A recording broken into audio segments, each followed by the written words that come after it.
Are you a person who self scolding or cursing? మిమ్మల్ని మీరు తిట్టుకుంటున్నారా? మిమ్మల్ని మీరు శపించుకుంటున్నారా? ఇంకా కొంతమంది నయ్యం వాళ్ళైతే ఎందుకు పుట్టానురా బాబు, అసలు నా బ్రతికే వేస్ట్, మా ఇంట్లో వాళ్ళు వేస్ట్, నా జీవితం వేస్ట్ అనుకుంటారు. అది చాలా తప్పు. ఇలాంటి వాళ్ళు ఎట్లా ఉంటుంది, వాళ్ళు తిన్నా సరే ఎప్పుడు నీరసంగా ఉంటారు. తక్కువ ఏజ్ వాళ్ళైనా సరే చాలా ఏజ్ ఎక్కువ కనిపిస్తుంది. మరి ఇలాంటప్పుడు ఏం చేయాలి?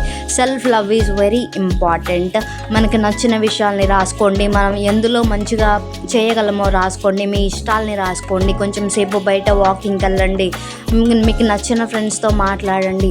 మీరు ఫర్ ఎగ్జాంపుల్ ఒక ప్లాంట్ దగ్గరికి వెళ్ళి దాన్ని తిట్టండి, నువ్వు అసలు ఎందుకు పనికి రావు, నీకు పువ్వులు రావు, నీకు ఆకులు రావు, వేస్ట్ అని. ఈవెన్ అది కూడా చచ్చిపోద్ది ఒక 2 రోజులకి. So this is very important. అది చేయకండి. Be positive. Thank you. నేను ఈ ఛానల్ సెల్ఫ్ గ్రోత్, మన లైఫ్ స్టైల్ ఎలా ఇంప్రూవ్ చేసుకోవాలనే దాని గురించి చేస్తున్న videos. Please like if you like it. Thank you.